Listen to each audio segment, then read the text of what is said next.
In the film Night Moves by Arthur Penn, Gene Hackman states, "I saw a Rohmer movie once. It was like watching paint dry. That's exactly what it is, watching the world's most beautiful painting dry, and for some reason I can't seem to take my eyes off of it, because every shot in a Rohmer film is a painting. Even his vibrant color palettes are taken directly from paintings.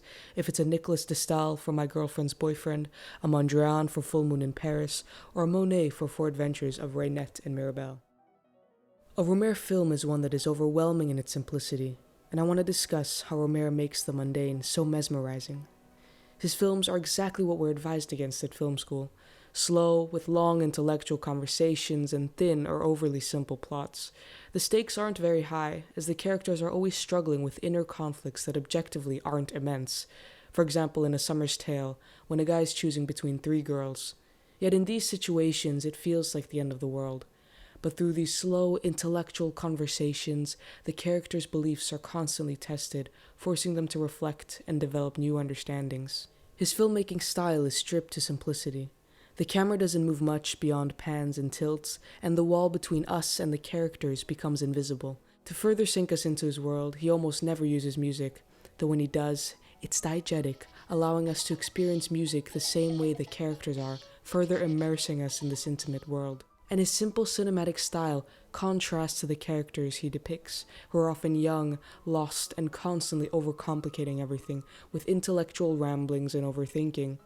By seeing the characters' lives objectively, from a holistic distance, yet with an intimate emotional proximity, along with the films being so incredibly easy to watch, we begin to realize how simple life really is, and ironically, how wrapped up we are in the same paradoxical, overcomplicated inner turmoils that the characters also experience. What is the solution?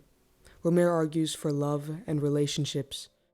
Now let's talk about characters, starting with the most dominant character present in every film: the setting.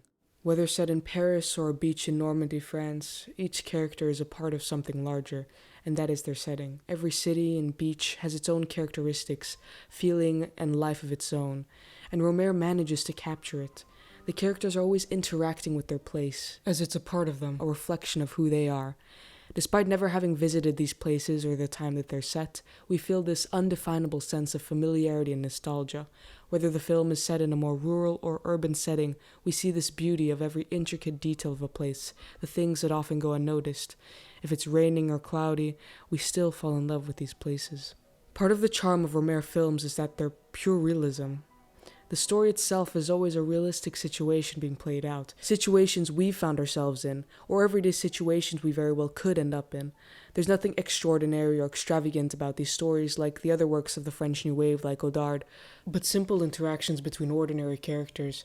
They're not celebrities, poets, moral perfection, or evil, but Rohmer finds beauty in mediocrity through these young, middle-class, educated protagonists who are exploring desires, navigating moral boundaries, and learning to laugh at the comedies of life. The lack of antagonists feels honest because people are complex, and most of us are neither protagonists nor antagonists in a story, but a bit of both. So the audience are the ones featured in the films, which is partly what makes these films so intimate. It feels like we're watching what could be a depiction of the life of our neighbor or waitress. And Rohmer has this unique ability to make ordinary lives so interesting, but I think that's why his films can be so utterly boring to some. Because movies are an escape, and some of us want this extravagant adventure, but Rohmer is a reflection of our everyday, and he teaches us about what it means to be alive and grounded in time. And Rohmer has a unique grasp of time which has a subtle, subconscious effect on the audience. Again, at film school we're advised not to include long sequences of transportation because they're boring and add nothing to the story when we could just cut. But Rohmer has a lingering camera that follows these characters through extended periods of transport.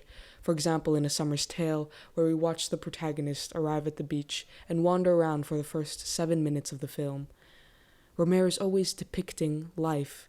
Most of us spend the majority of our life in transition or in movement between places, both physically and mentally, and Rohmer depicts the beauty and stillness within transition.